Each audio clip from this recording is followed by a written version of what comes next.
Bonjour à toutes et à tous. Merci beaucoup d'être avec nous pour cette table ronde dédiée au partenariat et à la co-construction.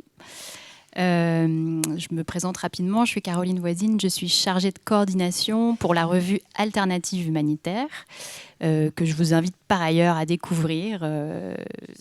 Pendant le salon Soliway, on aura un stand, donc n'hésitez pas à venir nous voir pour découvrir cette revue si vous ne la connaissez pas encore. Voilà, j'arrête la promo. J'allais faire la même chose, donc vas-y. Et donc, nous allons parler aujourd'hui, pendant cette table ronde, de partenariats, de consortiums, de co-construction, notamment avec des ONG supports, dans un contexte de baisse de subventions, de grande professionnalisation du secteur. La question du partenariat aujourd'hui n'est pas seulement technique, mais elle devient stratégique. Et les ONG supports jouent un rôle essentiel. À la croisée du partenariat et de la prestation, elles apportent une expertise logistique, technique ou méthodologique en appui aux ONG opératrices, tout en restant guidées par l'intérêt général et la logique associative. Ce sont souvent des acteurs discrets, mais structurants de notre écosystème.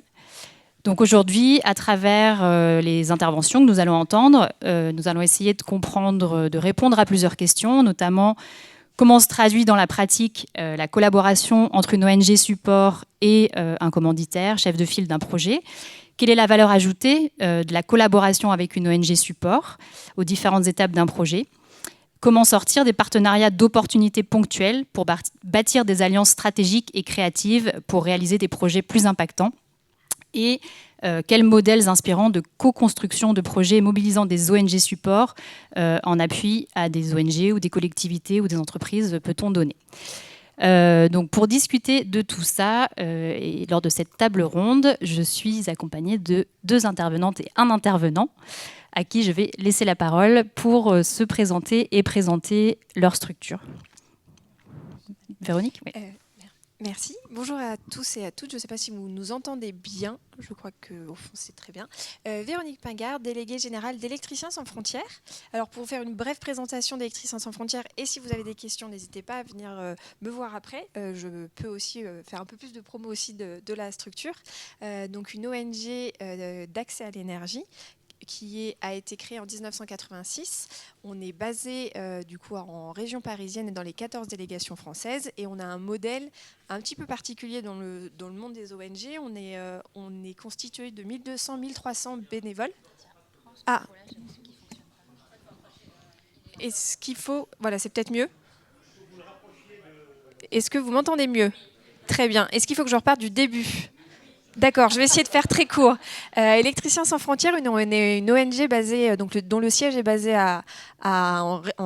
sur Paris, donc en région parisienne, et on a 14 délégations en France avec 1200-1300 bénévoles, donc qui sont experts, majoritairement experts du milieu du coup, des IEG et du monde de l'énergie en France. On monte donc des projets d'accès à l'énergie majoritairement dans les milieux ruraux, dans des contextes soit continent africain, Asie, Amérique latine et notamment Ukraine, et également dans certaines zones où l'énergie est nécessaire, par exemple en Europe, en Ukraine, où nous sommes fortement sollicités pour intervenir sur une décentralisation du réseau. Et notre petite particularité, c'est qu'on a à la fois un pied dans le monde de la solidarité internationale et aussi dans le monde privé. Et c'est aussi un des points qu'on relèvera durant nos échanges, pour montrer un peu les liens qui existent des liens qui existent déjà depuis même plusieurs années entre le monde de la solidarité internationale et le monde privé, notamment de l'énergie. Bonjour, est-ce que vous m'entendez bien? Je m'appelle Nicolas Petit, je suis le directeur général de Bioport. Donc Bioport, c'est une structure associative loi 1901 qui a fêté ses 30 ans l'année dernière. Nous, clairement, on n'a aucun programme en propre, on ne fait rien pour nous-mêmes, donc on est à côté d'eux. Donc on est typiquement ce qu'on va appeler une H2H, donc humanitarienne to humanitarienne. Et on va accompagner tout ce qui est le volet logistique, donc d'acheminement, de transport, de stockage, voire juste de conseils, qui est quand même notre premier mandat. Donc le premier conseil qu'on pourrait donner, c'est de ne rien transporter pour finalement trouver les choses sur place. Voilà. Et on monte des consortiums et des partenariats et des alliances avec un certain nombre de structures, dont une 50aine d'ONG. Et vu qu'on n'a pas d'avion et qu'on n'a pas de camion et qu'on ne fait rien tout seul dans ce brave monde, on travaille avec beaucoup de privés qui sont des fournisseurs de solutions logistiques qu'on va mettre en concurrence et qu'on va finalement après proposer à nos différentes structures utilisatrices. Voilà, et on rentrera dans quelques niveaux de détails juste après. Merci. Et bonjour à toutes et à tous. Alors moi je suis Émilie Durand, je suis chargée de projet de coopération pour l'ONG Humatem, qui est une petite ONG basée en Haute-Savoie. On est une ONG de développement et donc nous aussi, vraiment essentiellement, on est une ONG support. Donc comme Électriciens sans frontières et Bioport, Humatem fait partie du groupe ONG support du réseau coordination humanitaire et développement. Donc vous avez les logos d'ailleurs de nos collègues des autres ONG qui sont membres de ce groupe là derrière nous. Donc Humatem, petite ONG, on est 4 permanents, on a une vingtaine, trentaine de bénévoles chaque année qui nous épaulent et 70 membres en tout. On est spécialisé en coopération biomédicale, donc c'est-à-dire qu'en fait on est spécialisé dans le domaine du matériel médical, les bonnes pratiques de dons d'équipements médicaux, la gestion, la maintenance du matériel médical. On vient en appui du coup nous à des ONG, enfin des acteurs de coopération internationale de toute taille, donc des ONG de toute taille, mais aussi des agences de coopération, des ministères de santé, des instituts de formation, des réseaux hospitaliers, des hôpitaux qui ont des coopérations hospitalières. Et on a le statut d'ONG en relation officielle avec l'OMS depuis 10 ans maintenant. On est, je pense, la plus petite ONG, le plus petit acteur au monde en relation officielle avec l'OMS. On a 4 pôles d'activité, une banque de dons de matériel médical, donc par laquelle en fait, on va donner une seconde vie aux équipements hospitaliers médicaux qui sont réformés par les hôpitaux français. Ou suisse d'ailleurs. On accompagne, on conseille aussi des porteurs de projets pour répondre à des besoins en équipement médical ou sur donc soit de structures de santé, soit de projets de santé, soit d'instituts de formation. Donc ça, c'est plutôt quelque chose qu'on fait sur adhésion. Ensuite, on a un centre de ressources où on va à la fois recenser et diffuser des ressources existantes, mais aussi produire des outils ressources de manière souvent collaborative. Donc des outils qui sont destinés aux professionnels de la gestion et de la maintenance du matériel médical dans les pays du Sud, mais qui sont d'ailleurs aussi utilisés par des biomédicaux du Nord, notamment français. Et aussi des outils qui sont plus destinés aux acteurs de coopération internationale qui sont engagés dans des projets d'appui à l'équipement médical. Voilà, et tout ça est mis à disposition gratuitement sur site internet, chaîne YouTube et compagnie. On fait depuis une dizaine d'années maintenant des missions de terrain aussi, où là, on va être plus du coup sur un modèle de prestation. On va être plus prestataire le plus souvent. Ça va être des diagnostics de parcs d'équipements médicaux, de la formation technique pour des agents de maintenance, des expertises aussi potentiellement, enfin de différentes sortes. Et enfin, on a un volet expertise échange et plaidoyer, donc qui va nous amener par exemple à communiquer sur des colloques comme aujourd'hui, à travailler aussi avec l'Organisation mondiale de la santé, sur les assemblées mondiales de la santé. On peut intervenir du coup sur les sujets qui nous intéressent, donc la promotion notamment des métiers de techniciens et d'ingénieurs biomédicaux qui s'occupent donc de la gestion et de la maintenance biomédicale. Différents groupes de travail, donc notamment le groupe ONG Support, groupe de travail déchets, du réseau environnement humanitaire aussi, différents types de groupes de travail qui peuvent être plus ou moins techniques. On fait beaucoup du coup de plaidoyer sur les bonnes pratiques de dons, sur la promotion des métiers biomédicaux, sur l'accessibilité des dispositifs médicaux au niveau financier. Et voilà, juste pour vous donner un peu un ordre d'idée, on gère nous on fait pas du tout du volume, on fait vraiment de la qualité au niveau des dons d'équipements médicaux. On va gérer vraiment des équipements à haute valeur ajoutée, on va dire. Donc environ 1500, 2000 équipements chaque année qui sont redonnés sur des projets. Depuis le démarrage, donc on a été créé en 1999. C'est à peu près 500 structures de santé qui ont bénéficié de dons d'équipements médicaux dans 65 pays, donc beaucoup en Afrique francophone, mais aussi en Asie, un petit peu partout dans le monde, mais majoritairement quand même sur l'Afrique francophone. Plus de 400 professionnels de santé qui ont été formés, donc utilisateurs ou techniciens de maintenance. On fait aussi beaucoup de sensibilisation pour les décideurs de santé sur cette question, sur cette problématique et ces métiers qui sont encore peu connus en fait dans beaucoup de pays. Depuis une dizaine d'années, du coup, une soixantaine de missions de terrain. Et sur notre chaîne YouTube, on a plus de 50 000 vues aujourd'hui de nos tutos vidéo de maintenance biomédicale. Voilà pour, en gros, que vous compreniez, pour qu'ensuite, derrière, quand on va présenter du coup des exemples, vous compreniez à peu près ce qu'on fait, que ça soit plus clair derrière. Et du coup, je repasse la parole à Caroline. Merci pour ces présentations à tous les trois. Alors pour poursuivre cette table ronde, on s'est dit qu'on allait faire un petit peu de pédagogie et de définition, parce qu'on parle souvent justement de partenariat, de co-construction, de consortium, d'alliance, de cofinancement, etc., etc. Et pour un petit peu mieux situer les choses, Nicolas va nous aider avec un petit peu de définition. Alors, l'idée là de ce qu'on va en tout cas évoquer, c'est pas de complètement sanctuariser les choses, hein, parce que les choses sont pas forcément tout le temps aussi claires que ce qu'on va essayer de définir là ensemble. C'est juste de remettre quand même des jalons, notamment sur les tout débuts des jalons, donc on va dire fournisseurs-prestataires, où on a des niveaux d'engagement qui sont quand même relativement faibles, hein, c'est ce qu'on appelle des relations contractuelles. Donc on a un contrat, on paye une prestation et on attend à ce que cette prestation soit faite. On n'est pas nécessairement dans un dialogue, on va dire, très avancé. A contrario de l'opposé qui est la coopération, qui va demander beaucoup d'efforts, avec finalement des niveaux d'engagement qui vont être très variables, parce que en faisant beaucoup d'efforts, il y a des moments où on n'a pas tout le temps du résultat non plus, mais on se force à coopérer, donc il faut accepter de rentrer dans des schémas qui sont plus complexes, on va dire, de mise en œuvre.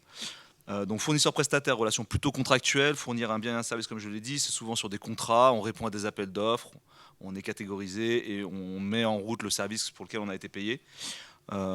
C'est des relations que nous, ONG Support, on essaye d'éviter, dans le sens où on a envie plus de collaborer. Et donc on pourrait se dire que la relation fournisseur-prestataire, c'est plutôt une relation qu'on va avoir dans un échange commercial, pur. Sous-traitant, service provider, là c'est qu'à un moment on se dit qu'il y a des choses sur lesquelles on n'est pas forcément bon au sein de notre propre ONG et qu'on a plutôt intérêt à aller chercher ce service-là, mais qu'on voudrait le faire porter par une organisation, on va dire, qui est alignée avec nos valeurs. Ça ne veut pas dire que dans le privé on n'a pas des accointances, hein. Implementing partner, on va catégoriser ça par, on va dire, presque le partage de la subvention. C'est que quand on considère qu'on est implementing partner, on va s'inscrire avec le porteur de projet principal directement dans la dépose du projet.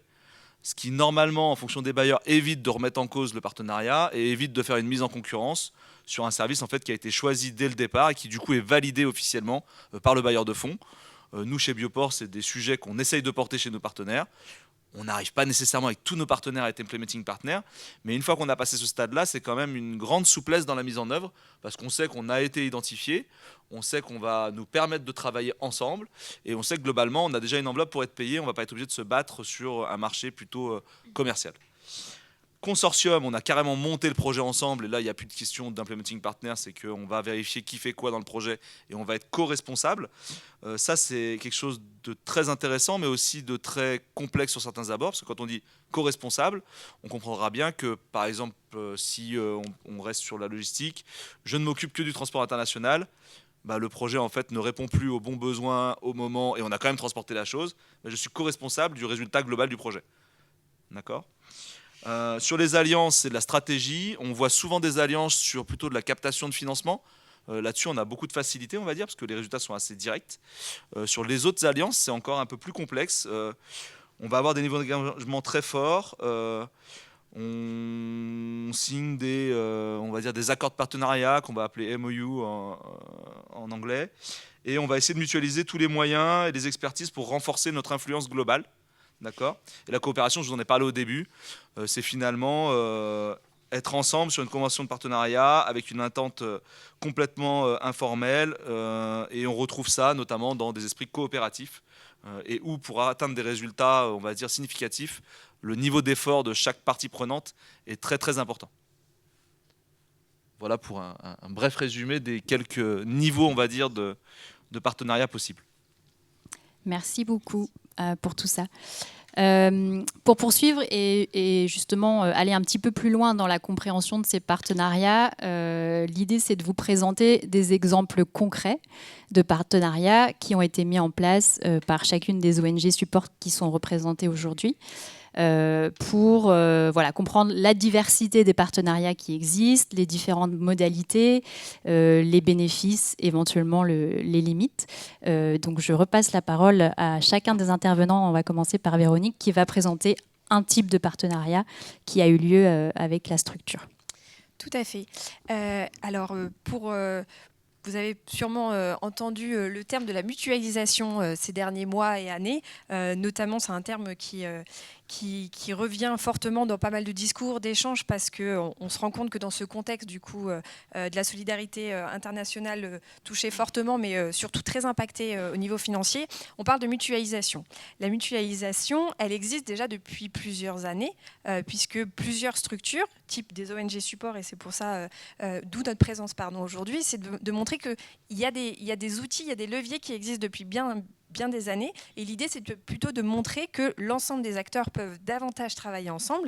Après, à voir justement à quel point la mutualisation est possible. Est-ce qu'on parle sur la mutualisation de services? Est-ce qu'on parle de la mutualisation ressources humaines? Et là, c'est pour faire un lien aussi avec l'autre table ronde en cours actuellement. Et donc, du coup, je vais vous présenter nous, une expertise, une mutualisation qu'on mène depuis maintenant, du coup, plus de presque 40 ans, puisque notre structure Électriciens sans frontières a 40 ans l'année prochaine, et vous parler des expertises, parce qu'on mène des projets en propre avec des fonds institutionnels et des fonds privés, à la fois dans le développement et l'urgence, mais on mène également des expertises. Pour vous donner un exemple d'expertise, donc là sur la carte, ce sont des expertises en cours, donc qui ne reflètent pas l'ensemble des expertises qu'on mène. Nous pouvons mener une expertise, donc c'est-à-dire d'apporter un service à une structure.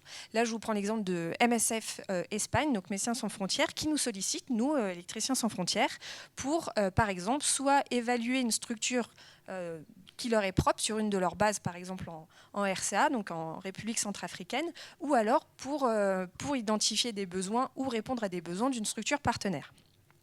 Donc Électriciens sans frontières, dans ces cas-là, via des experts du secteur, va évaluer sur place les besoins énergétiques, soit les besoins actuels, soit les besoins futurs. Peuvent, par exemple, là c'était un exemple d'analyser l'autonomie des installations photovoltaïques, et après, in fine, si la structure le souhaite, qu'on puisse du coup réaliser les installations, à la fois en propre et ou aussi en travaillant avec les expertises locales qui existent. Parce qu'une des réflexions aussi dans les enjeux de mutualisation, c'est travailler et davantage avoir une approche de localisation. Alors la localisation, qu'est-ce que c'est? C'est travailler avec des expertises qui existent sur les territoires, dans nos zones d'intervention. C'est pas faire, c'est travailler avec. Donc c'est-à-dire identifier dès le début donc, les besoins avec des structures qui peuvent exister dans la zone d'intervention, c'est-à-dire aussi permettre et leur donner les outils quand c'est souhaité de leur part pour être du coup complètement accompagnés, à la fois dans l'installation et dans la gestion des projets de manière générale. Et donc du coup, c'est un exemple de mutualisation qui existe maintenant depuis, comme je vous le disais, depuis plusieurs décennies, et qui serait intéressant du coup pour davantage toute structure, à la fois les grosses structures dans le monde de la solidarité internationale, puissent aussi davantage aller vers d'autres ONG type ONG support pour pouvoir répondre à des besoins qui sont complémentaires à leur structure. Et Médecins sans frontières, ONG de santé, je ne vous la présente pas, a des besoins en énergie, elle va voir une ONG experte sur le sujet. Et c'est vrai que du coup, il y a plusieurs arguments que nous, on essaye de mettre en avant et de rappeler aussi aux structures. C'est pourquoi c'est intéressant de mutualiser le service avec d'autres ONG, type ONG support. Donc, comme je vous le disais, il y a l'aspect complémentaire, il y a le côté aussi expertise. Toute organisation n'a pas un multimandat. Et donc, du coup, c'est assez intéressant et pertinent, notamment toujours dans la réflexion qualité des projets qu'on mène et in fine qualité des installations et des projets qu'on mène auprès des bénéficiaires qui nous sollicitent pour y répondre, c'est l'aspect donc du coup qualité des expertises et donc du coup confiance mutuelle que les structures peuvent et doivent avoir ensemble quand elles travaillent ensemble. Il y a l'aspect aussi, et pourquoi c'est toujours intéressant aussi de mutualiser dans des structures qui sont par exemple expertes d'un sujet et donc pas forcément qui ne sont pas à 100%, on va dire, privés, mais donc du coup avec une structure plutôt de solidarité, c'est l'aspect connaissance du terrain. Si vous faites appel à une structure qui peut mener effectivement des entreprises du secteur de l'énergie, il y en a qui interviennent sur place et dans tout type de terrain, il y en a aussi, mais est-ce qu'elles sont adaptées aussi au contexte, notamment l'aspect sécurité. La sécurité, on le voit bien, est très volatile, davantage en plus volatile dans beaucoup de terrains d'intervention d'ONG et aussi du coup initialement dans les terrains qu'on dit de développement où c'était plus sûr. Les ONG support peuvent, en fonction de leur thématique, intervenir dans des contextes adaptés où elles savent aussi, elles, s'adapter et du coup s'adapter autant à la logistique, à la contrainte et aux souhaits des organisations du coup, qui nous sollicitent et qui sont porteuses des projets.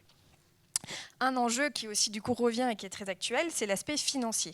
Les ONG support peuvent et ont du coup par définition aussi permettre une optimisation des coûts tout en garantissant une qualité des projets comme je vous l'expliquais.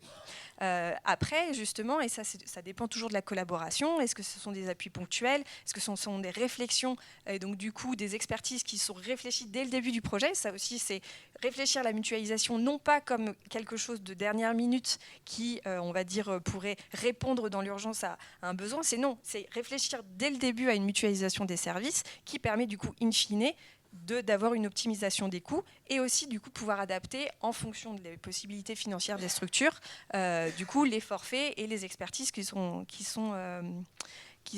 proposés.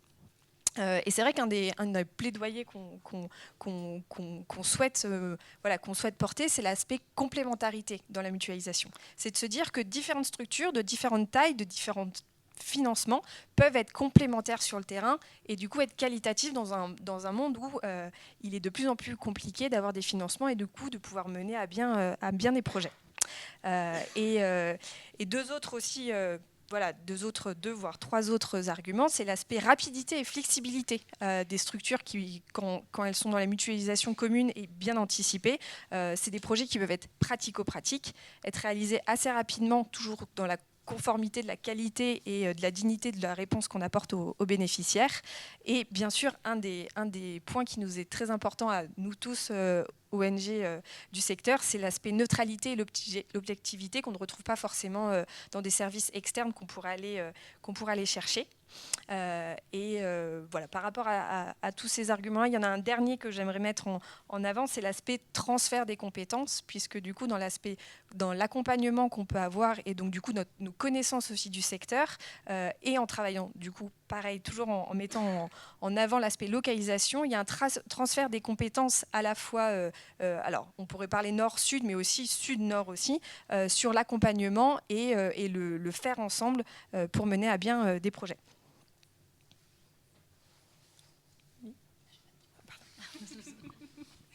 Merci.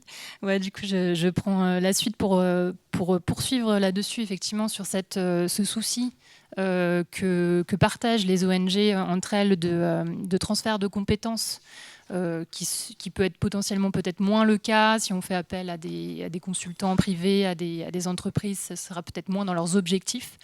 En tout cas, nous, c'est des objectifs qui nous tiennent à cœur, donc à la fois le transfert de compétences, la montée en compétences des acteurs locaux et la durabilité aussi des projets. Voilà, l'objectif vraiment, c'est pas one shot, je viens juste faire ce qu'on m'a demandé de faire et je m'en fiche finalement de ce qui se passe derrière. Je pense qu'on a aussi du coup, on partage des valeurs en fait aussi communes et des objectifs communs de durabilité des projets. Je dis pas que les acteurs privés ne l'aient pas, aucun acteur privé ne le partage, enfin privé à but lucratif ne partage ça, hein. Mais en tout cas, voilà, c'est peut-être des valeurs qu'on partage plus communément entre ONG. Donc voilà, moi je vais vous présenter du coup un deuxième exemple où je vais beaucoup parler effectivement de montée en compétences, de renforcement de capacité sur un projet en République démocratique du Congo. Donc Humatem, comme je vous le disais en démarrage, c'est vrai que sur des missions de terrain, nous on fait généralement, on est souvent prestataire, on intervient comme prestataire, voilà, sur facturation en fait, hein. Parce que voilà, des ONG, comme disait Véronique, avec lesquelles on va être très complémentaires. Par exemple, ça peut être des ONG médicales aussi, qui n'ont pas cette compétence biomédicale, donc en gestion et maintenance d'équipements médicaux, qui vont venir faire appel à nous du coup en complémentarité. Voilà, donc le plus souvent on fait de la prestation, mais du coup là je vais vous présenter autre chose complètement, un projet où finalement nous avons été pilotes de ce projet-là, pour vous donner un exemple aussi de coopération entre ONG de taille petite, voire enfin moyenne, voire petite, et sur un projet vraiment axé développement. Donc c'est un projet qu'on a mené en République démocratique du Congo, donc au Nord Kivu, au Sud Kivu, entre 2020 et 2023, avec deux ONG belges qui s'appellent Médecins sans vacances et ULB Coopération. Donc c'est un projet qu'on a monté ensemble en consortium avec donc Humatem, chef de file, et Médecins sans vacances, ULB Coopération comme partenaire d'implémentation finalement, enfin voilà, partenaire de mise en œuvre dans ce consortium.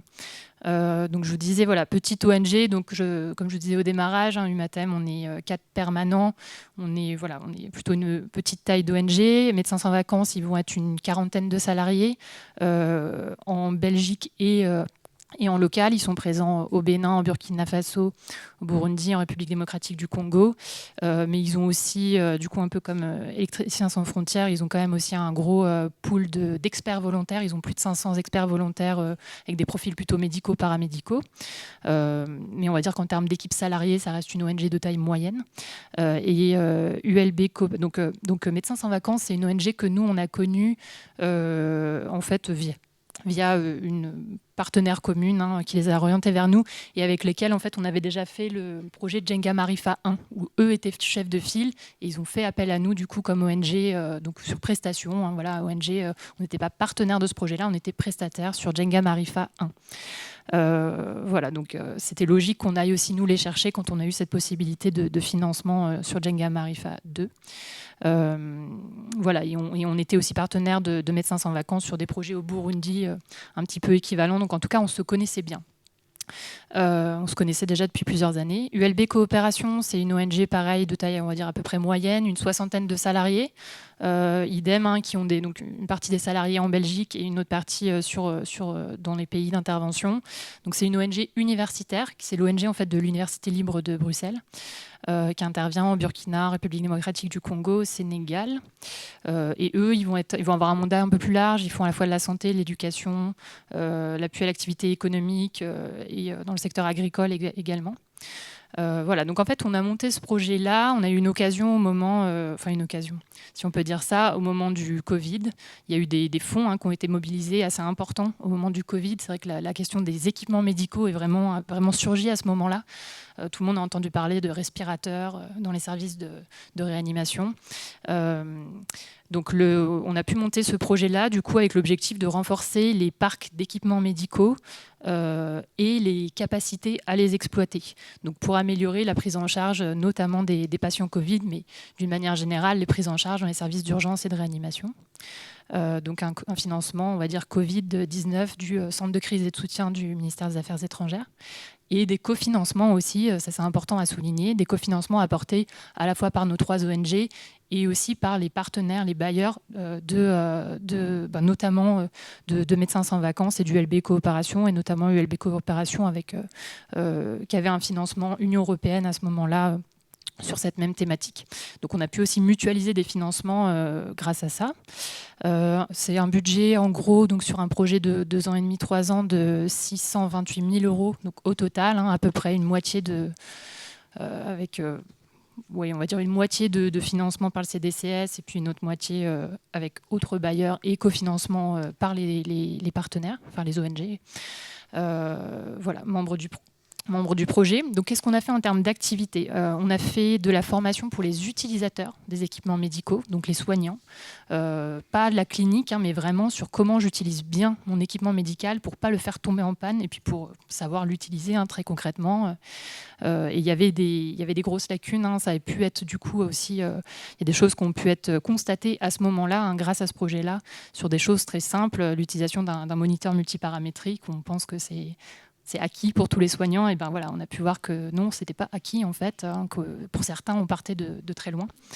On a fait évidemment donc formation des utilisateurs, donc des soignants. Ça a été fait donc plutôt par Médecins sans vacances, qui est donc l'ONG qui avait la casquette vraiment médicale.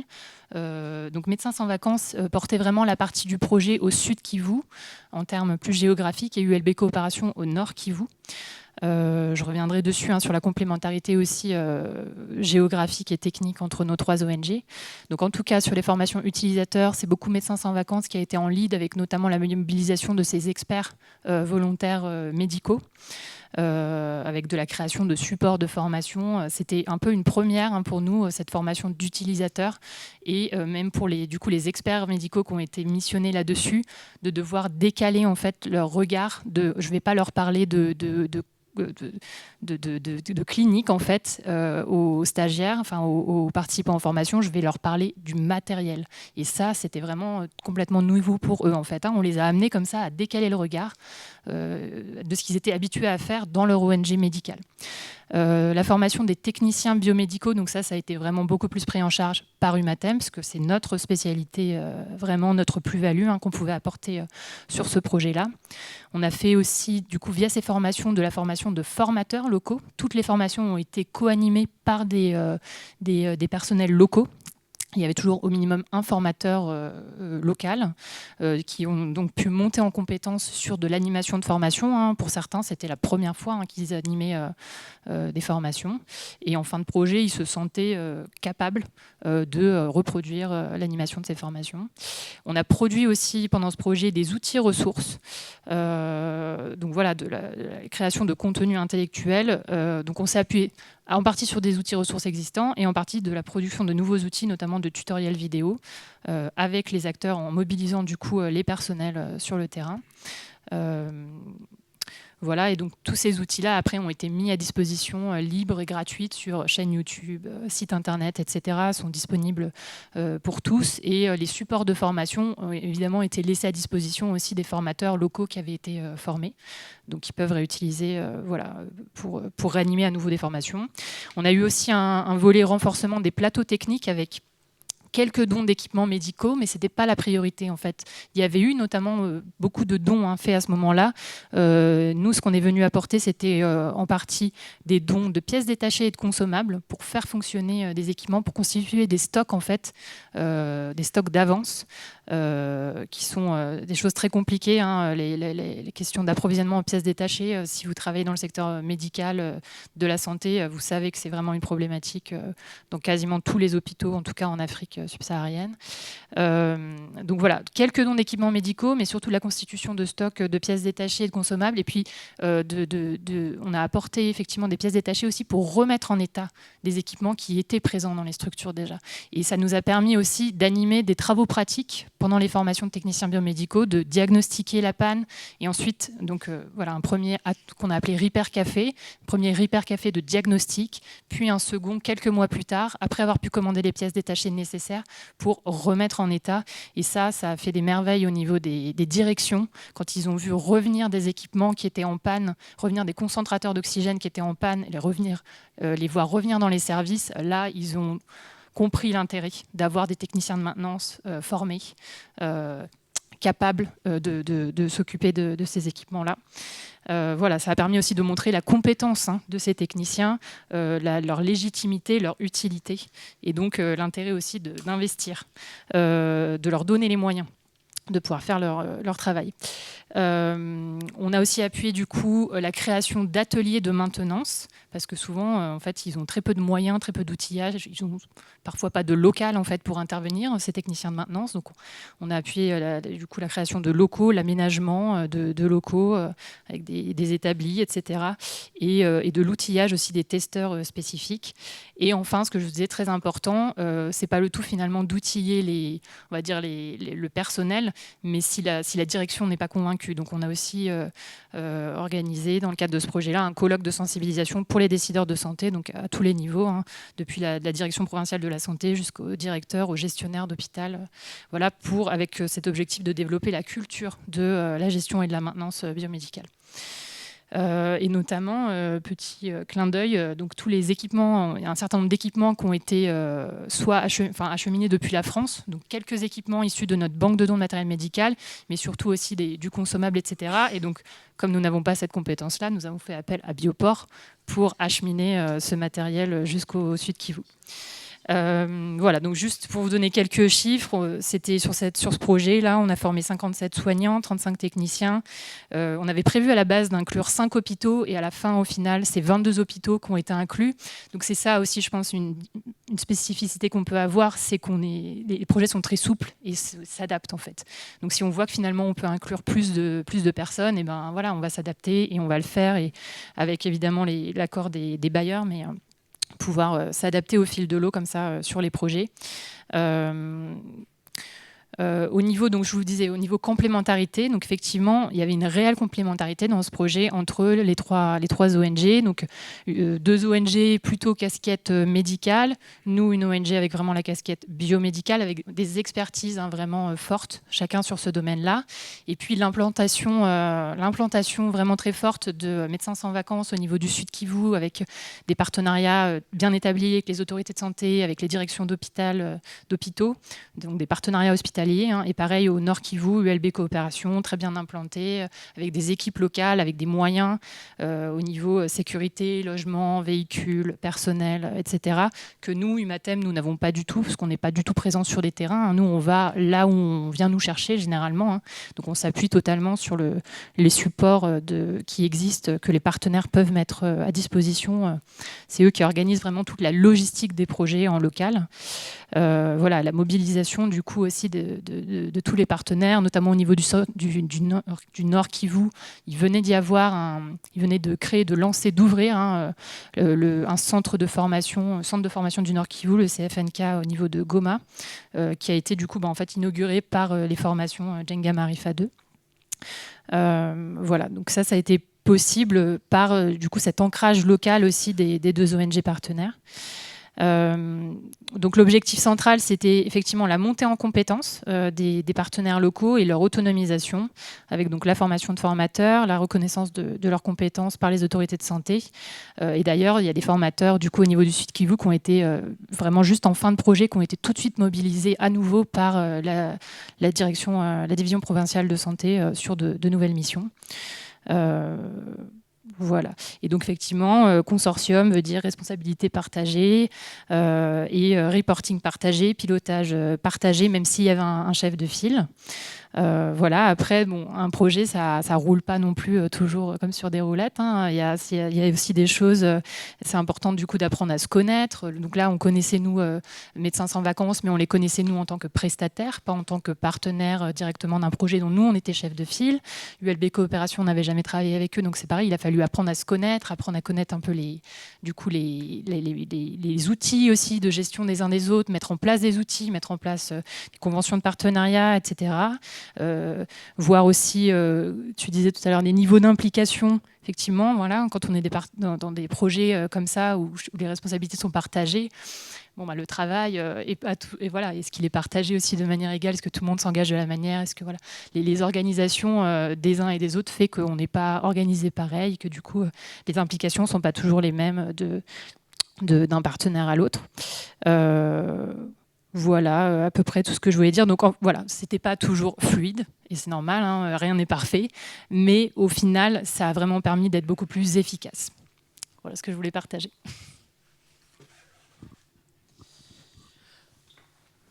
Vous allez bien? Ouais. On est à la table ronde d'après la digestion, donc c'est nous tous qui sommes challengés. Moi, je vais mettre en avant un partenariat tripartite pour le coup. J'ai abordé rapidement, donc nous on est dans la spécialisation logistique. Clairement, dans un certain nombre d'organisations non gouvernementales, il y a des personnes qui sont en poste dans la logistique. Donc il y a un biais déjà de prime abord, c'est à quel moment en fait on est en train de s'allier, à quel moment on est complémentaire ou à quel moment on fait du doublon d'expertise. Tous les gens qui font du support en fait se rendent compte que potentiellement, s'ils ont un interlocuteur en face d'eux qui fait à peu près la même chose, quand ils viennent pour discuter, soit ils sont complémentaires, soit ils sont en train de lui piquer sa place. Et quand on pique la place de quelqu'un, il est rarement très content. Donc ça c'est quand même une problématique qu'on va avoir de plus en plus dans les ONG aujourd'hui. Les budgets se restreignent, donc forcément en fait on va essayer de faire mieux avec pas beaucoup plus, voire beaucoup moins. Donc en fait, on va juste pas réussir. Donc il y a des postes qui vont être mis en danger, il faut être clair. Et les ONG support dans ce cadre-là peuvent être perçus un petit peu comme auto-challengeantes des personnes qui sont déjà en poste. Donc ça, c'est un biais. Moi, je voulais juste mettre en avant là dès le début de l'introduction. Quand on parle logistique, donc nous on a des correspondants dans tous les sièges d'ONG qui globalement peuvent très bien comprendre une grande partie du transport international, mais pas tout. Et même par exemple au sein de mes propres équipes, tout le monde n'est pas spécialisé en transport maritime, en douane, en emballage, en transport de produits dangereux. Et globalement il y a tellement de spécialités qu'aucun siège d'ONG ne pourrait être compétent sur tous les domaines. Même les plus grosses ONG qui ont des services logistiques très avancés, et on peut parler de MSF, ne sera pas compétent sur tous les domaines ultra pointus qu'il faudrait maîtriser pour gérer des supplies compliqués comme on les maîtrise en humanitaire. Donc ceci étant dit maintenant, on a dans le secteur privé un certain nombre de compétences qu'on ne va pas forcément retrouver chez les humanitaires, et inversement, chez les humanitaires, des compétences qu'on ne retrouvera pas nécessairement chez les privés. L'idée, c'est de se dire à un moment, comment on fait pour que des ONG arrivent à opérer dans des conditions un peu complexes, voire très complexes, se servent de services qui sont aujourd'hui sur le marchand, et comment on fait le lien entre tous ces gens-là pour arriver à avoir le meilleur service, le meilleur prix, au bon moment. Et dans la logistique, c'est ce qu'on cherche à faire à chaque fois, globalement. Et là, le partenariat que je vais un peu évoquer, donc là, c'est avec quelques cartes. Il y a des points de départ, des points d'arrivée. C'est un tripartite qu'on a géré avec l'ONG qui s'appelle Alima. D'accord. Alima sont basés globalement plutôt en Afrique de l'Ouest, mais pas que. Et ils importent des produits d'autres endroits, parce que tout n'est pas disponible en Afrique de l'Ouest, a priori.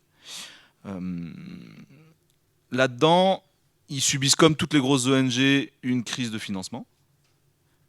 Et donc nous, par ce biais de collaboration qu'on a avec une fondation qui s'appelle CMA-CGM, que vous devez connaître, parce que globalement, ils ont une actualité en ce moment par jour. Donc c'est un gros centre logistique, ils ont énormément de compétences, ils sont sur plein de maillons, et à la base, c'est un transporteur maritime. Et il faut savoir que l'entreprise CMA-CGM détient une fondation, et cette fondation-là, elle a un programme qui s'appelle Conteneurs de l'Espoir, et donc ils mettent à disposition des conteneurs d'un certain nombre d'organisations. Pour les très grosses structures, elles ont des contrats en direct avec CMA-CGM, parce que c'est assez simple de gérer avec des personnes qui ont des gros services logistiques. Et là, on va parler UNICEF, MSF ou Croix-Rouge, par exemple. Et après, pour toute une autre multitude d'organisations qui pourraient avoir des besoins en transport, mais en fait, ils n'ont pas envie d'aller discuter avec Robert de l'association Gudule, la petite ONG, et ça se comprend. Et donc, en fait, ils passent par un tiers, qui s'appelle Bioport aujourd'hui. Et ce qu'on va faire, nous, c'est assez simple, c'est qu'on va aller regarder quels sont les besoins réels des ONG, est-ce qu'elles répondent aux critères de ce que la fondation CMA-CGM veut offrir, et si c'est le cas, on va coordonner finalement le contrat tripartite pour faire bénéficier une petite ONG qui n'aurait pas pu le faire en direct de conditions de marché qui lui seront offertes par la fondation. Donc c'est en ça où je pense qu'à un moment, les ONG aujourd'hui doivent se poser des questions sur comment on s'auto-supporte ensemble. Qu'est-ce qu'on va être obligé de sacrifier, parce qu'à un moment, en fait, s'il y a moins d'argent et qu'on doit continuer de faire des activités, il y a des endroits où il va falloir couper. Et quelles sont les opportunités qu'il va falloir saisir. Et pour saisir ces opportunités-là, en fait, on ne peut pas être spécialiste de tout. Dans le domaine de la logistique, aujourd'hui, Bioport a une place assez particulière et singulière. On a une coopérative de laquelle on fait partie qui s'appelle ULO, qui se pose beaucoup de questions, notamment au niveau des directions logistiques d'un certain nombre d'ONG, et qui rend des services aux autres en mutualisant. Mais tout ceci n'est pas parfait. Et ceci permet par contre d'optimiser certaines chaînes. Là, en l'occurrence, on a quelques sorties de dons de marchandises thérapeutiques pour Alima, qu'on va mettre dans des conteneurs de l'espoir en sortie États-Unis et qu'on va les livrer globalement sur tous les pays subsahariens. Donc ça, on arrive à le faire, et globalement, on va faire des économies de l'ordre de entre 100 000 et 240 000 euros par opération. C'est a priori pas négligeable dans ce qu'on est en train de vivre. Et ça va surtout permettre du coup à de la marchandise d'être acheminée à l'endroit où on en a besoin et où a priori elle n'est pas disponible. Donc moi j'invite plus à la réflexion autour de tout ça, à se dire bon, on a fonctionné pendant un certain temps en se professionnalisant beaucoup. On a tous développé énormément des services en interne sur peut-être des compétences qu'on n'avait pas besoin de développer à ce niveau-là.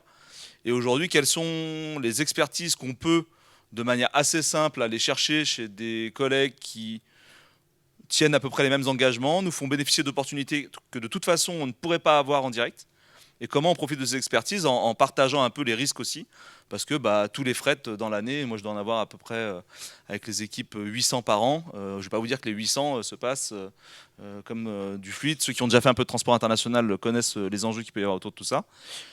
Mais globalement, sur les 800, on a quand même un très très gros taux de satisfaction. Et tout ce qu'on n'arrivera pas à faire en combinaison tripartite, on va aller l'acheter sur le marché. Et je ne sais pas pour ceux qui ont des services logistiques, mais est-ce que c'est très simple d'acheter des services techniques à ce niveau-là, avec des diversités de schémas, de marchandises à transporter? A priori, c'est non. Et c'est non pour plein d'organisations. Donc c'est des vraies questions après qu'on peut débattre justement par la suite. Jusqu'à quel niveau on accepte de transmettre des services qu'on aurait pu avoir en interne jusqu'à présent? Comment on s'engage avec des ONG support qui nous garantissent un niveau de service et qui vont nous permettre de peut-être performer sur des domaines dans lesquels on ne l'aurait pas été. Et comment on fait ensemble avec tout ça, en acceptant le monde qui est en train de se dessiner, parce qu'en fait, le monde d'avant, on ne le retrouvera pas. Donc comment on fait pour le monde d'après? Merci beaucoup. C'est une excellente ouverture à la discussion avec vous toutes et tous. Et bien voilà, je vous invite à poser vos questions, à réagir éventuellement sur ce qui a été dit, si vous souhaitez des compléments d'informations sur les projets qui ont été présentés, ou à venir apporter aussi peut-être des retours d'expérience que vous avez pu avoir dans des projets de partenariat de votre côté. Alors, est-ce qu'il y a un micro pour les questions ?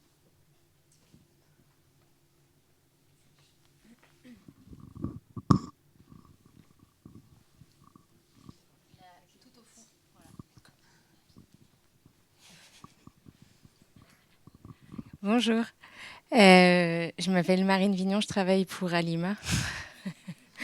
Ouais, je suis responsable des partenariats Europe et je coordonne aussi les projets d'accès à l'oxygène. Du coup, je pense qu'on travaille avec vos 3 organisations. Et accès à l'oxygène, il y a des défis d'accès, enfin, d'électricité, de logistique et de biomède. Et en plus, c'est au Mali, donc logistique encore plus. Et bref, avec Électriciens sans frontières, on a beaucoup travaillé, notamment au Guinée, Mali, Niger et Burkina, ensemble. Et un des défis de leçons apprises un peu après, c'était l'accès. C'était l'accès au terrain, parce que c'était génial de travailler avec ces experts et les chefs de projet et en binôme. Et ça a été ça a été très fort, parce qu'il fallait aller sur le terrain, faire des films et des vidéos, transférer les vidéos et les photos, et à distance pouvoir collaborer. Ma question, c'est un peu, vous êtes essentiel. Est-ce que vous pensez aussi à faire du transfert de, je ne sais pas comment vous appelez ça, vous, du transfert de compétences, en tout cas pour avoir des hubs, et qu'on puisse avoir peut-être des hubs comme dans les pays du Sahel, où des profils caucasiens ne peuvent pas forcément aller, et où on pourrait avoir des références. On travaille aussi avec Build Health International, et eux, c'est une organisation américaine qui ont des staffs dans les pays d'intervention, et donc assez facilement, ils peuvent déployer leurs équipes dans les pays du Sahel.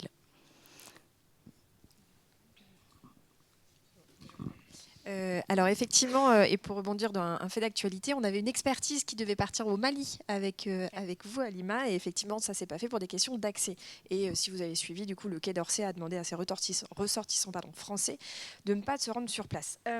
Alors effectivement, j'ai 2 axes de réponse. Le premier, c'est que donc, Électriciens sans frontières, à la différence de quelques organisations ou la majorité, c'est qu'on n'a pas de base permanente sur place. C'était une décision dès le début de travailler et du coup d'activer, on va dire, l'aspect localisation, justement, comme on le disait, de pas soit faire à la place d'eux, mais de faire avec, et du coup d'accompagner.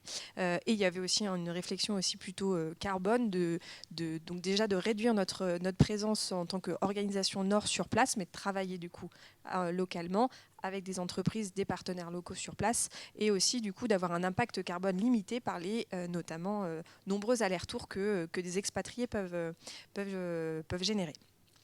La réflexion effectivement de l'accès, notamment par l'aspect aussi caucasien, par exemple de la majorité de nos bénévoles. Alors c'est sûr que ça, on le sait maintenant avec la volatilité des situations sécuritaires, l'aspect par des caucasiens devient compliqué.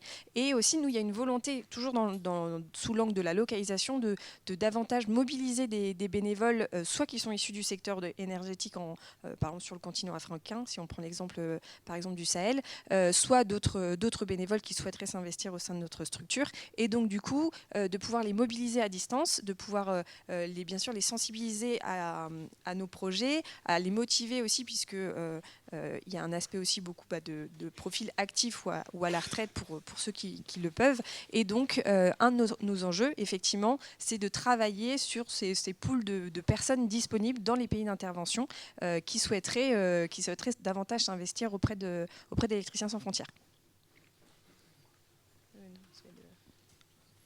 Nous, pour le coup, on fait tout en remote, dans le sens où, par exemple, là pour Alima, moi j'ai personne aux États-Unis et pourtant on coordonne des prestataires aux États-Unis et on va livrer au Mali, en Guinée, et on n'a personne au Mali et en Guinée, tout simplement parce qu'on va faire appel à des prestataires qui sont locaux. Donc pour le coup, l'expertise existe en local, il faut juste réussir à la trouver.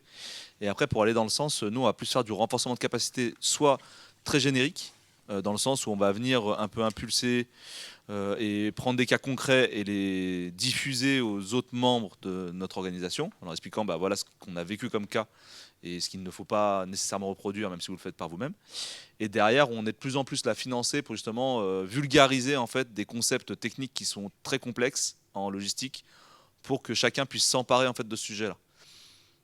Avec Alima, on a eu un projet financé qui nous a permis de pendant un mois, étudier les différentes lignes pour les décarboner et renforcer aussi tous les aspects douaniers.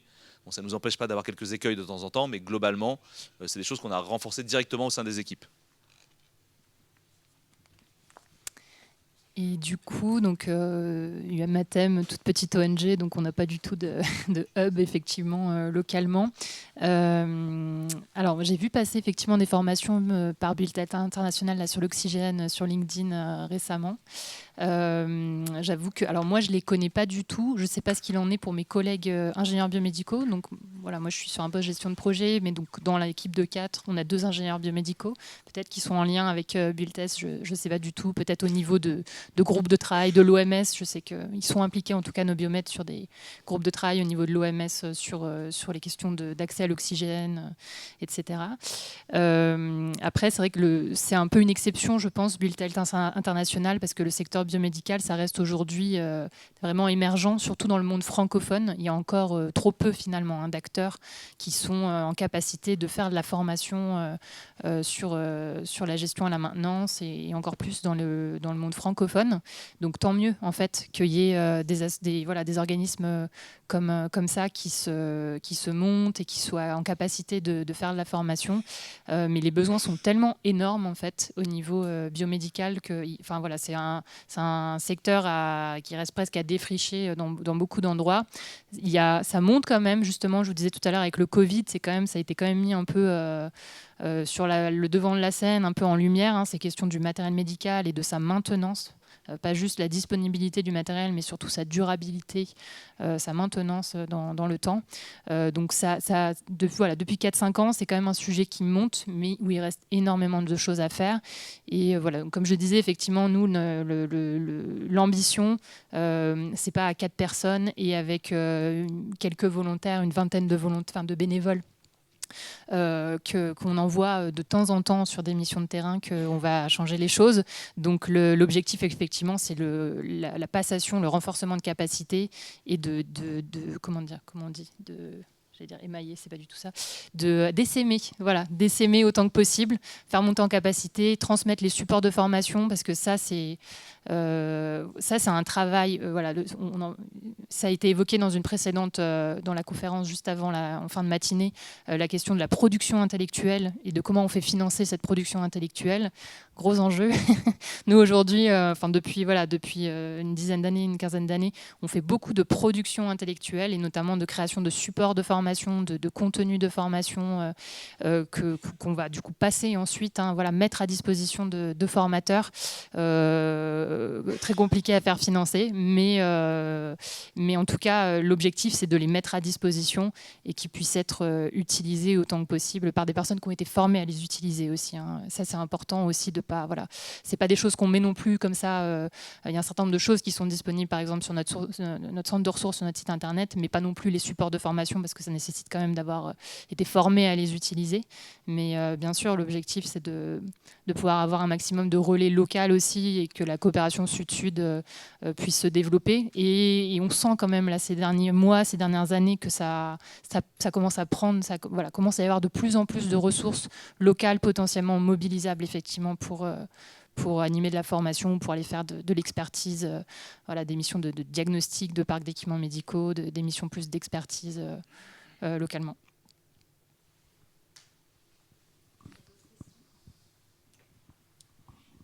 Merci. Bruno Georges David, Communication sans frontières. Merci beaucoup pour votre intervention parce que ça donne beaucoup d'air. Je trouve que c'est assez satisfaisant de voir les collaborations qui nous sont souvent reprochées, c'est-à-dire le manque de collaboration inter-ONG. Et je trouve que là, vous donnez un exemple merveilleux de collaboration.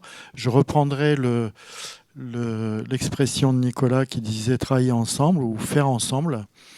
Et je trouve ça une vraie solution à partir du moment, et c'est la question que je voulais vous poser, où vous pouvez rationaliser ces consortiums ou les rendre de façon peut-être plus systématique et moins liée aux opportunités finalement des crises que vous rencontrez ou des situations que vous rencontrez, parce que ce serait, à mon sens, une formidable réponse aux enjeux d'aujourd'hui, parce qu'une seule ONG ne peut plus tout faire, qu'on soit MSF, je crois que c'est Nicolas qui le disait, ou je ne sais plus qui, quelle que soit la taille des ONG aujourd'hui, elles ne peuvent plus répondre aux enjeux et aux défis qu'elles ont face à elles, et que la solution que vous apportez, de fait, par l'action du consortium commun face à des situations de plus en plus complexes et avec des expertises qui demandent à être de plus en plus sophistiquées, est une magnifique réponse aux situations qu'on a à traverser.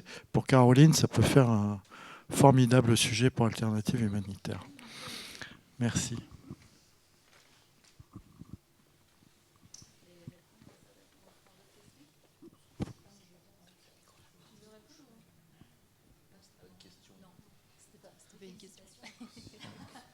Merci pour le commentaire, mais du coup, vu qu'il n'y a pas de questions, on va en reprendre une autre. Deux. Ah pardon. Alors, on a mal compris. Moi, j'ai mal compris alors. Bon, en tout cas, moi, ça m'a fait effectivement. Ouais.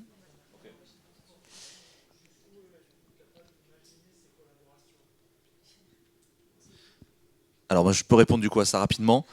J'avais pas entendu la question, désolé. Globalement, je pense que c'est aussi à tout le monde de faire un pas de côté. Pour la faire très courte sur la logistique en ce qui me concerne, je n'ai pas que des réponses à des crises. Il y a plein de choses qui s'anticipent. Là, on a par exemple un apport massif de médicaments pour 7 ONG en température dirigée sur une crise oubliée dans très peu de temps. C'est quelque chose qu'on a mis 8 semaines à mettre en œuvre. C'est des crises récurrentes. À côté de ça, on a des projets de développement qui sont presque annualisables. Et on a des structures qui ont des programmes médicaux qui sont aussi cycliques, sur lesquels ils ont des plans d'approvisionnement de 3 ans et sur lesquels on peut même réfléchir ensemble à diversifier les approvisionnements, rapprocher les sources des distributeurs, des lieux, on va dire, de consommation des produits. Donc en fait, il y a beaucoup de choses à faire ensemble. Après, c'est à quel niveau on va réussir à faire le pas de côté, à quel moment les gens vont avoir le temps de le faire, ce pas de côté, parce qu'on est quand même dans une période où le repli sur soi est assez drastique. Et du coup, après, en tout cas pour ma part et pour Bioport, on a toujours été très enclin et très ouvert à co-construire, parce qu'on travaille à côté d'eux et personnellement, je n'ai strictement rien à transporter. Donc l'idée, c'est plutôt, si ça vous questionne et si vous avez envie de faire de pas de côté, nous, on est très disposés à en discuter et à voir dans quelle mesure on peut co-construire des choses. Avec Alima, on n'avait pas beaucoup travaillé avant de monter un premier projet ensemble, qu'on a réussi à faire financer d'autre part. Donc en fait, il suffit, je pense, d'avoir un peu de volonté dans ce sens-là pour avancer. Ouais, du coup, moi, ce que ça m'inspire, c'est pas tellement une réponse, c'est plus un enjeu en fait que je vois. Effectivement, enfin, un double enjeu, à la fois de mieux communiquer, c'est vrai que voilà, aujourd'hui, le monde des ONG, il est quand même très vaste. Il y a énormément. Alors, du coup, moi je le vois vraiment au jour le jour. Au niveau de la banque de dons de matériel médical du MATEM, on reçoit à peu près une demande toutes les 2 jours de matériel médical, donc de support pour équiper une structure de santé, généralement de toutes petites ONG. Donc certaines qui existent depuis longtemps, mais certaines qui se sont créées avant-hier, et donc qui s'en créent en permanence, des toutes petites ONG. Voilà, donc il y a une multitude d'acteurs, et du coup c'est vrai que dans ce foisonnement, c'est pas toujours facile de trouver qui fait quoi, de savoir qui fait quoi. Je voulais juste du coup parler par exemple de est-ce que tout le monde ici connaît la voûte nubienne, qui est du coup une des ONG membres de groupe ONG Support. Typiquement, vous avez un projet de construction d'une structure de santé dans le Sahel, enfin dans un des pays, dans une région, au niveau de la région du Sahel. Et est-ce que vous avez au début de votre projet, vous avez réfléchi à ce que vous alliez utiliser avec vos partenaires comme matériaux pour construire cette structure de santé? Est-ce que vous allez prendre des parpaings ou est-ce que vous allez est-ce que vous allez faire appel à la voûte nubienne pour avoir une technique de construction qui est adaptée au pays du Sahel avec des matériaux locaux, qui va permettre aussi de former des gens en local à cette technique, de donner du coup du boulot à ces gens-là ensuite par la suite, et d'avoir un hôpital en voûte nubienne qui va être résistant au niveau climatique, aussi aux enjeux à venir. Voilà. Je ne sais pas si tout le monde... Moi, je trouve que c'est formidable. Alors, c'est un exemple parmi d'autres, mais qui mériterait effectivement d'être mieux connu, parce que moi, je vois encore beaucoup passer des projets de construction. Donc, nous, ça nous arrive très tard. Je voulais parler de ça aussi, de la temporalité. Souvent, c'est des projets, nous, on a construit, et maintenant, c'est vide et on veut équiper. Et on a construit en parpaing, c'est formidable, c'est très dommage.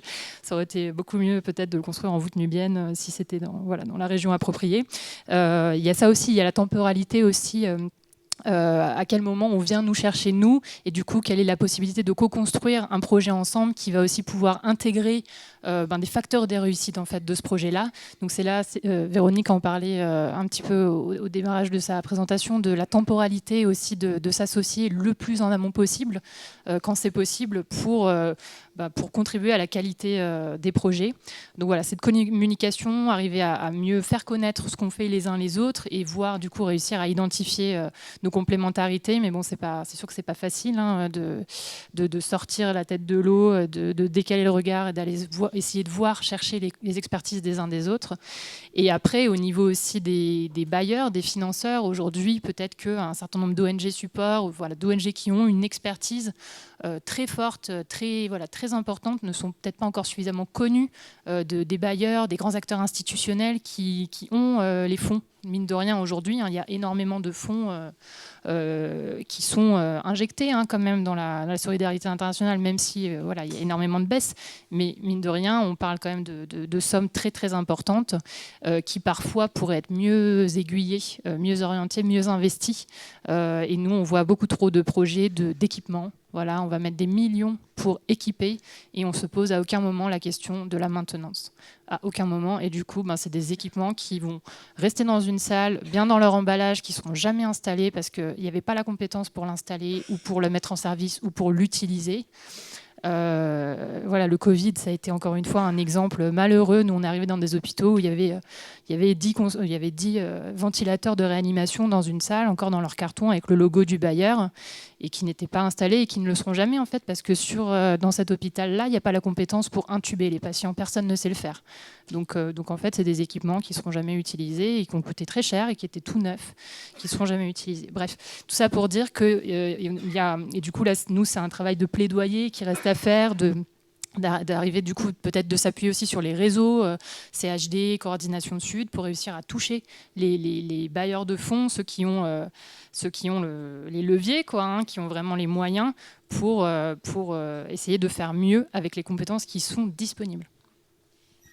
Et c'est vrai que pour aller dans le sens des propos d'Émilie et pour aussi ouvrir aussi un autre débat, c'est certes il y a le faire connaître les expertises, les structures qui sont peut-être de plus petite taille et qui du coup ont moins de visibilité, donc les faire connaître aux bailleurs, aux organismes de manière générale des acteurs de la solidarité, mais c'est aussi rappeler et sensibiliser aussi ces mêmes acteurs et aussi les bailleurs des mandats initiaux des structures, pour rappeler aussi du coup pourquoi ils ont souhaité de coup se consolider, se créer, et pour rappeler aussi du coup un petit peu leur origine et leur mandat initial pour un partage en fait in fine des opportunités, toujours dans la réflexion d'une approche qualitative des projets qu'on souhaite mener, et in fine effectivement, Émilie parlait de la maintenance dans le médical, on en parle, dans l'électricité on en parle aussi, sans maintenance, sans accompagnement et du coup sans transfert de compétences aussi in fine, les projets d'accès à l'énergie peuvent tomber du coup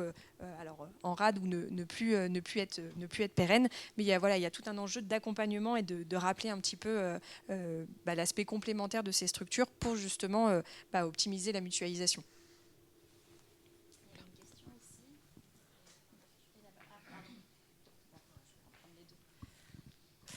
Merci. Donc, Pauline, directrice de Carte ONG. Alors, ça me parle évidemment en tant qu'ONG support. J'avais une première question, puis une réflexion aussi liée à des questions, mais juste pour revenir sur la mutualisation, les consortiums, etc. Ce que je trouve intéressant aussi sur les ONG support, c'est qu'on permet de faire du lien, même les ONG opérationnelles entre elles, sur notre domaine d'expertise. Nous, on le voit par exemple à Carte ONG, ça fait 10 ans maintenant, je crois, on avait monté une communauté de pratiques assez informelle, juste au bon vouloir en tant que bénévole au début, etc., entre spécialistes de gestion de l'information, donc collecte de données, etc., au niveau des différentes ONG opérationnelles, avec les référents métiers à l'époque. Et en fait, c'est intéressant parce que ça permet de créer du lien, de dire, OK, vous utilisez tel outil, vous, tel autre. Bon, et comment on peut... nous, on a ce regard-là parce qu'en fait, on est l'interlocuteur, finalement, on fait un peu cette courroie entre les différents interlocuteurs. Et ça permet de faire du lien aussi et du partage d'expériences plutôt que de réinventer la roue, de perdre du temps, de l'énergie, de la ressource, etc. Et ça, je trouve que c'est vraiment à valoriser aussi parce que en plus, maintenant où malheureusement il y a des pertes de compétences, des plans sociaux, etc., on va perdre en compétences techniques. Et donc d'avoir aussi ces ONG sur lesquelles se reposer, ça permet de maintenir aussi une histoire, une connaissance technique, etc. Et de faire de la veille aussi dans nos domaines. C'est impossible, Nicolas il le disait, d'être expert en tout, par exemple sur la chaîne d'approvisionnement. C'est pareil pour tous les domaines. Et même si on a un référent 1000 ou un référent, par exemple, logistique, etc., il ne va pas pouvoir se tenir au courant de toutes les dernières évolutions légales, etc., de ce qui se passe ailleurs, des avancées technologiques. Et nous, c'est un peu notre rôle aussi de le faire. Et du coup, ça, c'est intéressant, je trouve, et de partager cette expertise-là. Et on le fait tous à différentes échelles. Et ça, les ONG devraient en bénéficier davantage. Mais je pense que c'est effectivement un manque de visibilité de notre part d'être un peu plus offensif aussi sur valoriser notre expertise et notre plus-value, d'autant plus dans un contexte aujourd'hui où, on l'a dit, il y a moins de ressources, etc. Donc, il faut qu'on soit un peu plus intelligent aussi sur l'utilisation de nos moyens aujourd'hui. Et la question que j'avais, qui est un peu plus provocatrice, mais c'est dans le contexte actuel, c'est plus sur la logistique, je ne suis pas sûre que ça concerne vos autres structures, mais... il y a le Humanitarian Reset avec les UN, etc. Et nous, on le voit aussi, par exemple, avec d'autres UN comme OCHA, mais je pense que c'est pareil avec WFP. Comment vous travaillez cette relation-là où des fois, il y a un peu une mise en concurrence d'une certaine manière, on se marche un peu dessus. Et là, chacun aussi, on va être honnête, mais lutte un peu aussi pour sa survie, pour maintenir ses activités, sa plus-value. Et avec parfois des discours pas toujours alignés côté UN qui sont, j'ai l'impression, quand même en train de sauver aussi leur structure et leur mandat, et donc qui sont un peu en concurrence parfois, même si la plus-value est très différente. Et donc comment vous vivez ça et comment vous l'approchez avec WFP notamment. Merci.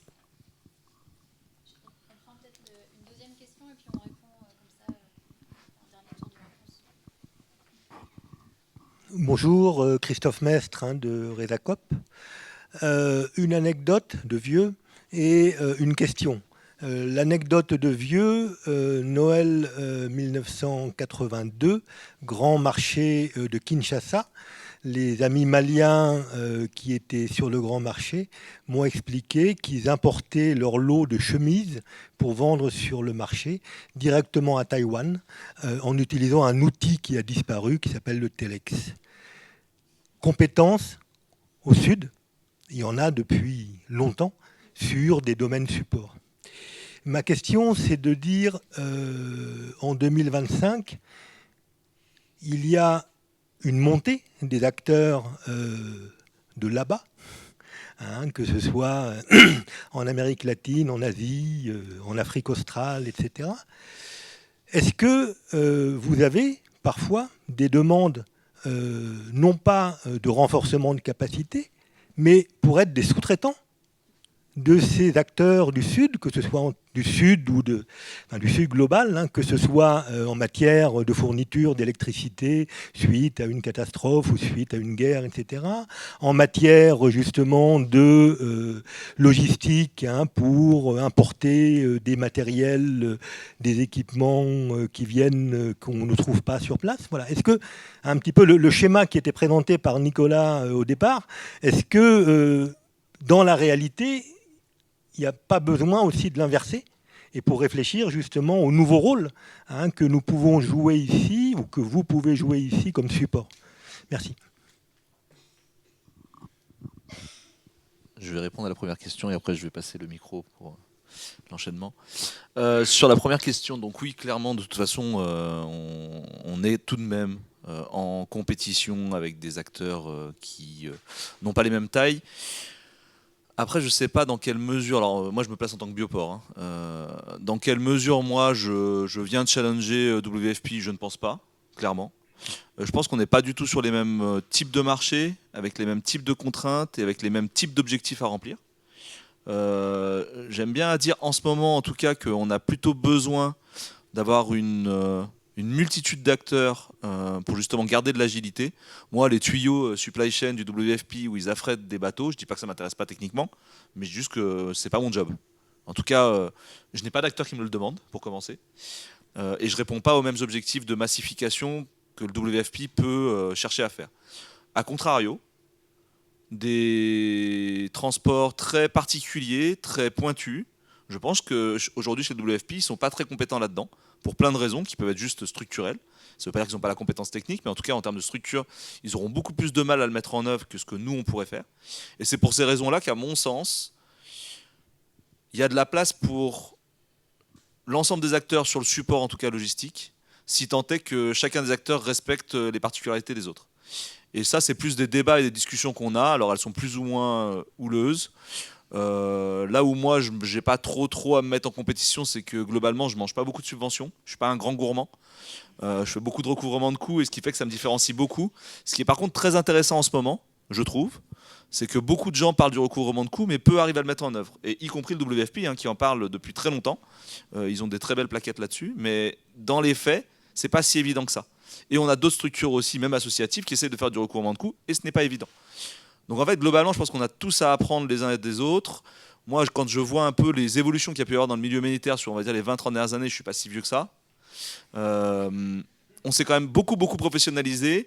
Du coup, on s'est un peu coincé d'un point de vue structure de machine. Et du coup, on est beaucoup moins agile. Donc des opérateurs de taille moyenne ou taille petite que je représente aujourd'hui, on a une place à jouer parce que finalement, pour être très réactif, très habile et très agile, et ben les gros là c'est fini en fait. Ils ont plus cette capacité de redescente. Et donc j'ai envie de dire on est plutôt en coopétition. Il y a des endroits où moi je vais pas aller dans un océan rouge parce qu'en fait je vais pas aller me battre avec des gens qui ont des armes beaucoup plus grosses que moi. Par contre dans des endroits où je sais que j'ai de la valeur ajoutée, oui à un moment je vais quand même rappeler que ça on sait le faire de telle manière pour tel coût. Et puis après on peut faire juste des coûts de structure simples, on va comparer les salaires. Puis on va se dire il faut combien de bonhommes en fait pour faire le même résultat. Et il y a un moment il faut des bonhommes quoi. Donc dans le grand reset, je pense que la vraie question elle est là. Il y a eu plein de questions off à ce niveau-là. Il y a eu des niveaux, à mon sens, qui sont pas en adéquation avec le milieu qu'on représente. On s'est professionnalisé très bien. On s'est peut-être trop professionnalisé. Ça c'est questionnant. Maintenant, comment on fait demain pour continuer d'agir? Sur les segments logistiques, il y a de la place pour tout le monde si tant est que tout le monde se respecte. Il y a de la coopétition. Mais on peut faire des choses vraiment intéressantes si on se comprend et qu'on met à disposition les services aux bonnes personnes. Est-ce que ça a répondu à la question ? Oui, juste pour être sûr d'avoir bien compris, c'était est-ce que du coup les professionnels locaux qui sont dans les pays là-bas, comme vous disiez, est-ce que parfois nous on fait appel à eux comme en tant que prestataires, ou c'est l'inverse? Est-ce que eux font appel à nous? Je n'étais pas sûre d'avoir bien compris. Le constat, c'est que il y a aujourd'hui dans les pays du Sud global des structures qui sont bien plus grosses que toutes les structures européennes ou américaines. N'est-ce pas? On citait l'exemple ce matin de BRAC, 120 000 salariés, 13 pays d'intervention, ONG du Bangladesh. On peut citer d'autres exemples sur l'Amérique latine, etc. Donc, on est quand même dans un changement. Il y a une décolonisation de l'aide. Donc, est-ce qu'il y a des structures des pays du Sud global qui font appel à vos services? Donc, je pense par exemple aux questions d'électrification. Il me semble avoir entendu en son temps que ça avait été le cas. Électriciens sans frontières. Mais bon, je peux peut-être ne pas avoir toute l'information. Du coup, là, moi, en tout cas, pour mon cas, j'ai qu'un seul exemple là, comme ça, qui me vient en tête. Et du coup, c'est un exemple qui est commun à nous trois, c'est Alima. Qui a fait appel à nous il y a quelques années là, pour faire une étude comparative en fait, des solutions des logiciels de gestion de la maintenance, de GMAO, pour du coup leurs différents pôles dans les différents pays d'Afrique qui voulaient se doter d'une solution logicielle. Et du coup, ils nous ont missionnés effectivement sur une mission d'expertise pour leur faire un petit comparatif de logiciels GMAO et les conseiller sur le meilleur logiciel à choisir. Comme ça, après, nous, je pense qu'on n'a pas un panel suffisamment important de projets pour avoir d'autres exemples au niveau du Matem. Donc, je vous laisse compléter. Et après, je voulais juste rebondir sur ta première remarque avant ta question. Effectivement, pour compléter, alors je vous rejoins sur l'aspect donc les modifications, l'évolution aussi dans les pays du Sud, si on parle, si on peut utiliser ce terme. Effectivement, il y a une évolution. L'expertise s'est développée, les structures se sont développées. Après, en termes de sous-traitance, il peut y en avoir. Ils peuvent nous solliciter aussi. Ils peuvent nous solliciter aussi sur des aspects plutôt, parfois sous l'angle bailleur, ce que nous ne sommes pas, et donc du coup ce qu'on peut accompagner et du coup proposer des solutions, mais nous ne sommes pas bailleurs, donc nous n'avons pas de fonds propres. Après, il y a en fonction des structures, ils font aussi travailler, ce qui est normal aussi, beaucoup leur comment on appelle ça, soit leur pays d'origine, soit aussi du coup le marché local, ce qui fait et ce qui s'entend et ce qui est tout à fait entendable que du coup les structures au nord ou les structures françaises, si on parle que des ONG françaises, ne soient pas proposées ou sollicitées comme sous-traitants. Mais oui, certes, on le voit, il y a une forte évolution et c'est ça qui est intéressant aussi. Il y a un changement aussi du coup des échanges, ce qui devient assez intéressant, et c'est un peu tout l'enjeu et que j'essaie aussi de mettre en avant sur l'aspect localisation. C'est pas juste nord-sud maintenant, c'est aussi du coup à la fois sud-nord, si on peut encore parler comme ça. Et justement, l'idée c'est d'arrêter d'utiliser ces termes-là, mais plutôt d'avoir un échange mutuel sur les connaissances, les appuis et du coup in fine les projets. Alors moi je vais juste confirmer qu'effectivement on a des sollicitations sud directes pour des besoins de transport de marchandises, même de cross-trade, donc de pays tiers qui ne sont pas nécessairement ni des pays occidentaux, ni des pays très développés où ils ont des marchandises à faire transporter vers chez eux et ils ont besoin d'une expertise qu'a priori ils ne détiennent pas et qui viennent chercher chez nous. Dans ce cadre-là, on fait même des projets conjoints avec Humatem pour approvisionner des cliniques ou des associations. Et après, moi je reposerai la question d'une autre manière et peut-être sur un autre volet. On parle beaucoup là de baisse des financements. Moi, la dernière fois, j'ai regardé les financements, on va dire solidaires, on pourrait mettre tous les guillemets qu'on veut. Le premier, c'est quand même le religieux. Le deuxième, c'est la diaspora. Et moi, j'avoue qu'on se pose en tout cas beaucoup de questions aujourd'hui chez Bioport, parce que quand il y a une mobilisation de diaspora, on a des gens qui ont une forte volonté, qui connaissent a priori assez bien les besoins qui leur ont été remontés, et qui par contre n'ont aucune compétence technique qu'on a développée sur les 30 dernières années. Je vous confirme l'information.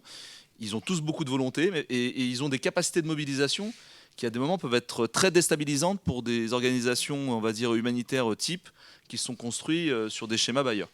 Voilà, donc moi j'ouvrirais plutôt le débat là-dessus en disant en fait quelles sont les formes de solidarité qu'il va falloir accompagner par la suite, quelles sont les formes de solidarité auxquelles on s'est habitué finalement à travailler, et comment nous-mêmes, en tant que professionnels de l'humanitaire, on va devoir potentiellement faire aussi un pas de côté pour accepter que le monde de la solidarité est peut-être un peu plus vaste que 5 bailleurs principaux et quelques crises dans le monde. C'est vrai, c'est déjà fini. Ah. Oui, du coup, effectivement, en fait, j'avais oublié tout un panel d'acteurs qui nous sollicitent. Oui, effectivement, au niveau de la banque de dons de matériel médical, on est effectivement sollicité, pas un jour sur deux, mais au moins une fois par semaine, par un acteur du Sud pour une demande de matériel médical. Et comme on vous expliquait, effectivement, en tant qu'ONG support, on a des systèmes soit de recouvrement de coûts, soit de facturation, soit de participation, de demande de participation. Et donc finalement, on est en quelque sorte des sous-traitants quelque part de ces organismes qui viennent nous chercher. Alors c'est souvent plus compliqué sur cette banque de dons de matériel médical pour des petites ONG qui ont peu de moyens de faire appel à nous, mais il y en a effectivement, et comme disait Nicolas, ça nous arrive de faire des projets tripartites, voire même quadripartites avec d'autres associations avec lesquelles on est complémentaires pour des acteurs du Sud, des cliniques, des ONG. Et je voulais juste rebondir du coup par rapport à... C'est Pauline, hein, c'est ça, Carte ONG. Pauline, voilà. Sur du coup une première réflexion là, ce que tu présentais par rapport aux communautés de pratique. 5 minutes, voilà, on est large. Voilà, par rapport à ce travail qu'on fait aussi en tant qu'ONG support sur nos domaines d'expertise, d'animer des communautés de pratique, de faire de la veille, tout ce travail qui est extrêmement important, qui nécessite d'avoir des compétences spécifiques, mais qui est très difficile à faire financer. Tout ce qui va être donc la production d'outils et ressources, la mise à disposition d'un certain nombre de choses, l'animation de groupes de travail, de communautés de pratique. Et donc tout ça, c'est souvent pas facile à expliquer, à montrer la plus-value à des bailleurs et à intégrer dans des projets, à réussir à faire financer. Et c'est aussi pour ça qu'aujourd'hui, finalement, les prestations qu'on peut proposer, elles nous aident aussi à financer, finalement, à cofinancer ce travail-là de plus de structuration de nos secteurs du coup d'expertise. Mais ça questionne aussi, ça nous questionne beaucoup aussi en tant qu'acteurs de solidarité internationale, de travailler sur de la facturation. Ça nous questionne tous les jours, évidemment. Et je voulais dire un autre truc et j'ai oublié. Alors, il reste une question, parce que du coup, il reste 5 minutes en fait. On prend une dernière question, merci. Oui, voilà. Oui. Pardon. On va écouter la question quand même. Voilà. Oui, excusez-moi. Donc, Brice Bouvard, j'ai plus une réflexion globale pour les ONG support, mais aussi pour les autres organisations dans la salle, sur, en gros, l'intérêt logistique par rapport à la question du hub qu'évoquait Marine. J'ai l'impression qu'il y a un sous-investissement, ou en tout cas... de l'avantage que présente la France d'avoir de nombreux départements et régions d'outre-mer et territoires. J'ai l'impression que beaucoup d'organisations sous-estiment l'intérêt stratégique du positionnement de ces territoires en termes d'intégration régionale et aussi de possibilités d'essaimage dans les régions possibilités. Donc je voulais savoir si vous, en tant qu'organisation support, vous aviez déjà envisagé de vous positionner d'un point de vue satellitaire dans les départements d'outre-mer, sinon pourquoi? Et plus globalement, voilà, les organisations de solidarité sont assez peu présentes dans les départements d'outre-mer. Il y a aussi des besoins intrinsèques et des capacités de financement en intégration régionale qui sont intéressantes pour le secteur. Donc voilà, je vous fais un appel du pied en disant que n'oubliez pas aussi ces avantages stratégiques-là.